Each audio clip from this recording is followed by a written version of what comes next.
यार टीवी वाले न्यूज ऐसी बताते नहीं है जिनसे कोई हमारी नॉलेज बढ़े। हमारे देश का मीडिया हो चुका है फफूंदी media. No my dear friend, मैं तुम्हें भड़वा कहता हूँ, दलाल कहता हूँ, और बताओ।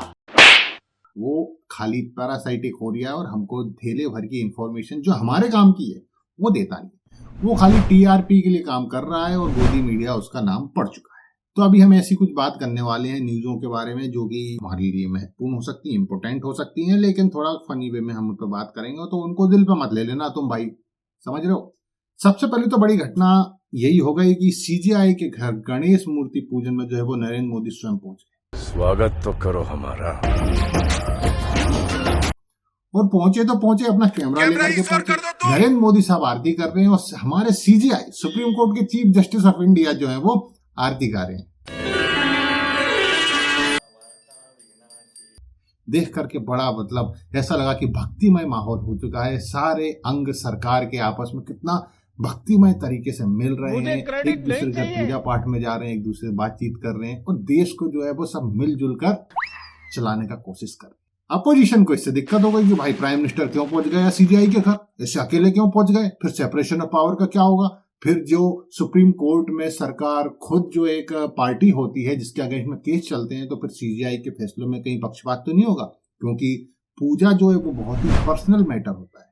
ये इफ्तार पार्टी की तरह नहीं जहां पर एक साथ 100 लोग 50 लोग मिलकर प्रार्थना करते हैं। पूजा जो है वो पर्सनल रहता है, इंडिविजुअल की जाती है। यहाँ पर ये कोई गणेश जी की पांडाल की आरती नहीं है जहां पर 50 60 100 लोग एक साथ खड़े होकर के आरती गा रहे हैं और सब चलेगा। ये सीजीआई के घर की पूजा है, बहुत ही पर्सनल अफेयर है, लेकिन वहां पर भी मोदी जी अपना कैमरा लेकर के पहुंच गए। सो अपोजिशन को इससे पेट से गुड़गुड़ी हुई, लेकिन बीजेपी ने बोला कि भाई ये सब घुमाने की बातें हैं। असली मुद्दा ये है कि गणेश जी की पूजा क्यों की गई, मोदी जी ने गणेश जी की पूजा क्यों की, इस देश का सुप्रीम कोर्ट का जज गणेश जी की पूजा क्यों करता है। अपोजिशन को दिक्कत इस बात से है कि गणेश जी की पूजा हुई, अगर ये कोई दूसरे धर्म का त्योहार होता तो फिर अपोजिशन को दिक्कत नहीं।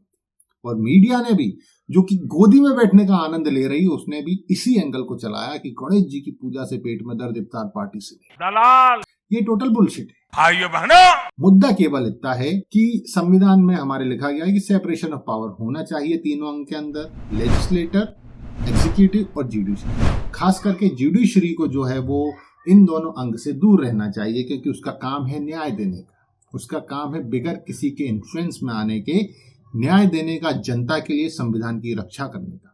लेकिन जब प्रधानमंत्री और चीफ जस्टिस ऑफ इंडिया इतने प्राइवेटली मिलते हैं जहां पर केवल वो 2 व्यक्ति हैं और इतनी प्राइवेट चीजों में पार्टिसिपेट करते हैं जैसे कि पूजा, तो फिर जनता के लिए डाउट क्रिएट होते हैं कि भाई अगर कोई सरकार के अगेंस्ट में फैसला आएगा तो फिर क्या न्यायमूर्ति उस पर निष्पक्ष न्याय दे पाएंगे। जो सीजीआई एक संदेश भेज रहे हैं लोअर जुडिशरी के लिए कि थोड़ा सा मेलजोल बना के रखिए, आप ऐसे अलग थलग मत रहिए, ऐसे सेपरेट मत रहो भाई, मिलजुल के रहो, थोड़ा भाईचारा, थोड़ा प्रेम वगैरह बना करके रखो। तो उसका क्या असर लोअर जुडिशरी पर जाएगा वो भी हमको देखने को मिलने वाला है। और वो देखने को मिल ही रहा है कि किस तरीके से हाई कोर्ट के जो तुरंत रिटायरमेंट लेकर के जो है बीजेपी ज्वाइन कर ले रहे हैं, पॉलिटिकल पार्टी ज्वाइन कर ले रहे हैं और उससे टिकट चुनाव लड़ रहे हैं। बाकी सीजीआई ने अपनी क्वालिफिकेशन को जो है वो पूरा कर लिया है, क्योंकि रिटायरमेंट के बाद भी कुछ ना कुछ नौकरियां होती हैं, खाली राज्यसभा की सीट नहीं होती हैं। एनजीटी हो गई, लोकपाल हो गया, लोकायुक्त हो गया, सो ऐसी बहुत सारी सीटें होती हैं जहां पर सुप्रीम कोर्ट के रिटायर्ड जज को बनाया जाता है। सो चीफ जस्टिस ऑफ इंडिया ने क्वालिफाई कर लिया है उसके लिए, कांग्रेचुलेशन सीजीआई। फिर यार भक्त लोग इससे भी नाराज हो गए कि सोचो हमारे prime minister Modi ji CGI के घर जाकर के पूजा कर रहे हैं, लेकिन कोर्ट जो है वो केजरीवाल को जमानत दे रहा है।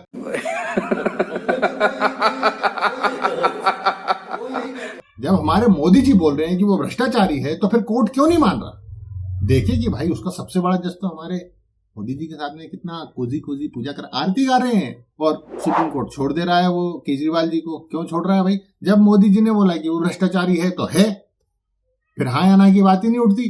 जांच एजेंसियां प्रूव करें कि नहीं करें, चार्जशीट फाइल करें कि नहीं करें, केस चले कि नहीं चले, ट्रायल चले कि नहीं चले, जब मोदी जी ने बोल दिया तो वो है। अपोजिशन वाले बोलते हैं कि भाई सरकार तुम्हारी, सारी जांच एजेंसियां तुम्हारी, उन जांच एजेंसियों में लोग तुम्हारे बैठाए हुए, तुमने अरेस्ट कर लिया, बेल भी नहीं देने दे रहे, जेल में रख रखा है, पूरी इन्वेस्टिगेशन कर ली, फिर भी तुम उसको ट्रायल पर क्यों नहीं ले जा पाए। वो बोल रहे हैं कि भाई अब तक तुम लोगों ने अपोजिशन के 3000 से ज्यादा लोगों पर जो है वो केस कर चुका है, लेकिन गजब बात एक आदमी भी आप कन्विक्ट नहीं कर पाए इन करप्शन चार्जेस, तो फिर ये मोदी जी कैसा करप्शन बता रहे हैं भाई? ये मोदी की गारंटी है। जिन लोगों ने असली करप्शन करा वो कहाँ गए? उन पर कोई चार्ज वार्ज फाइल करे कि नहीं करे मोदी जी? उनका सुख है मेरा सुख है, उनका दुख है मेरा दुख है। कि आपकी जांच एजेंसियां खाली अपोजिशन पर करप्शन करप्शन करप्शन करके उनको जेल में ठूसे जा रही हैं? प्रूव कब करोगे? 10 साल तो हो गए। मोदी की गारंटी है कि सारे करप्शन वाले जो हैं वो बैकडोर से किसी एक पॉलिटिकल पार्टी में एंट्री ले लेते हैं और फिर उसकी वॉशिंग मशीन में धुल करके स्वच्छ अभियान के अंदर साफ नेता हो जाते हैं। ये भी लोग पूछ रहे हैं, लेकिन हम तो केवल ये पूछ रहे हैं कि भाई जब मोदी जी ने बोला कि केजरीवाल जी भ्रष्टाचारी हैं तो हैं, फिर कोर्ट ने उनको कैसे दे दिया? ये तो भाई पूछना बनता है ना कि भाई मोदी जी इतना कमजोर थोड़ी ना है कि 10 साल से रूल कर रहे हैं, सारी एजेंसी उनके अंदर है, सारे लोग उनके अंदर हैं, सारी जांच वो करते हैं, फट से गिरफ्तारी मिलती है, लोअर कोर्ट तो बेल भी नहीं देते। मोदी जी अगर किसी के अगेंस्ट में केस लड़ रहे हैं, अगर भारत सरकार की जांच एजेंसी ईडी सीबीआई ने किसी को पकड़ा है तो हाई कोर्ट तक तो उसको बेल नहीं देते भाई। हाई कोर्ट तो मैंने बहुत कम सुना है कि हाई कोर्ट या लोअर जुडिशरी बेल दे दे, वो तो मना ही करते कि ना भाई हम इस पचड़े में नहीं पड़ेंगे, आप ऊपर निकलो, ऊपर जाओ, ऊपर के सुप्रीम कोर्ट आपको दे दे, हम आपको बेल नहीं दे पाएंगे।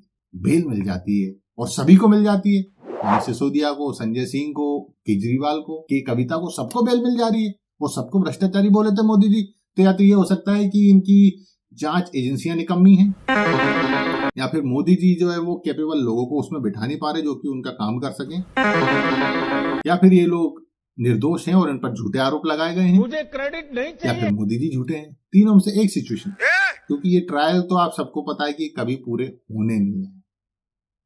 तारीख पे तारीख, तारीख पे तारीख, तारीख पे तारीख मिलती रहेगी, लेकिन भाई साहब ट्रायल पूरा नहीं, हम सब जानते हैं। तो सुप्रीम कोर्ट भी एक विचित्र लीला खेल रहा है, क्योंकि जब केजरीवाल को वो जमानत दे रहा था तो उसने बोला कि जेल अपवाद है, बेल नियम है। बहुत अच्छी बात है, होना भी चाहिए, क्योंकि जब तक कोई आदमी दोषी सिद्ध नहीं हो जाता तब तक उसको जेल में रखने कोई सेंस नहीं बनता। जेल में तभी रखा जाता है जब वो बाहर जाकर के चीजों को इन्फ्लुएंस कर सके, सबूतों के साथ में छेड़छाड़ कर सके, गवाहों को डरा धमका सके। अगर वो ये सब नहीं कर सकता तो फिर उसको बाहर छोड़ो, आप उसके अगेंस्ट में केस बनाओ और उसको प्रूव करो और जेल में डालो। लेकिन यही सुप्रीम कोर्ट उमर खालिद जैसे लोगों पर कोई बेल नहीं देता। वो पता नहीं कब से जेल में पड़े हुए हैं और पड़े ही हुए हैं, उन पर जो है वो ये नियम अपवाद का, जेल अपवाद है, बेल नियम है, ये उन पर अप्लाई होता है कि नहीं होता, ये भी सुप्रीम कोर्ट को क्लियर करना चाहिए कि ऐसा डबल स्टैंडर्ड कैसे चल रहा है। गोदी मीडिया इन सब बेकार के सवालों में नहीं पड़ती, क्योंकि उसके पास में महत्वपूर्ण बातें हैं करने के लिए। जैसे आतिशी का पूरा नाम क्या है, जो कि दिल्ली की नई सीएम बनने वाली हैं, उनके माता पिता ने क्या स्टेटमेंट दिए थे जिसके कारण उनको घेरा जा सकता है, उनकी कैपेबिलिटी, उनकी क्रेडिबिलिटी, उनके काम करने के तरीके, क्वालिफिकेशन, उस पर चर्चा नहीं करेंगे।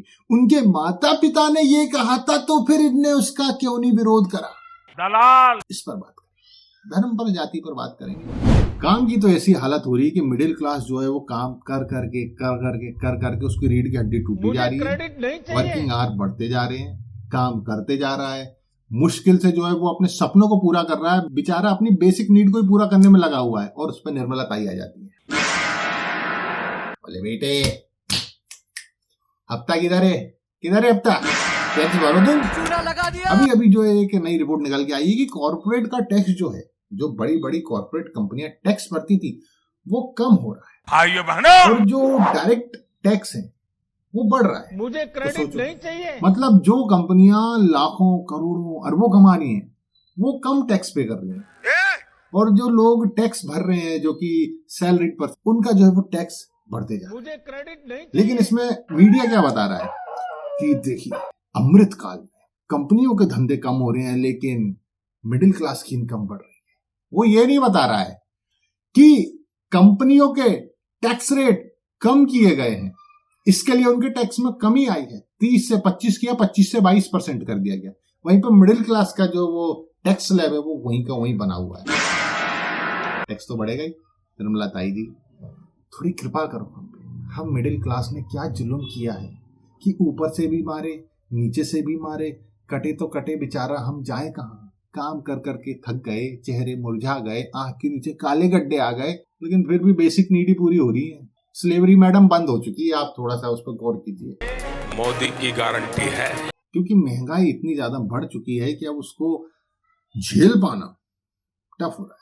महंगाई का एक किस्सा बताता हूँ आपको। ऑयल प्राइसेस, आपको पता है कि अब ऑयल प्राइसेस जो है वो 100 से नीचे सरकार लाना ही नहीं चाहती। एक टाइम पे 100 जो है वो अपर लिमिट होती थी, मतलब 70 से अगर 77 हो जाता था तो हाय हाय पीट देती थी, छाती पीट देती थी, मीडिया चिल्लाती थी, बोला हाय हाय तेल इतना महंगा कर दिया, हाय हाय तेल इतना महंगा कर दिया, अब किधर जाएगा मिडिल क्लास, महंगाई वगैरह वगैरह वगैरह। अब 100 जो है वो लोअर लिमिट है, अब उससे नीचे नहीं उतारना चाहती सरकार। न्यूज आई है कि क्रूड ऑयल के प्राइस जो है वो 21% कम हो गए, जो कि अप्रैल 2024 में $89.44 पर बैरल थे, वो सितंबर 2024 में $71 पर बैरल हो चुके हैं। मतलब क्रूड ऑयल के प्राइस में 21% की गिरावट आई, लेकिन ऑयल कंपनियां प्राइस कम कर ही नहीं रही।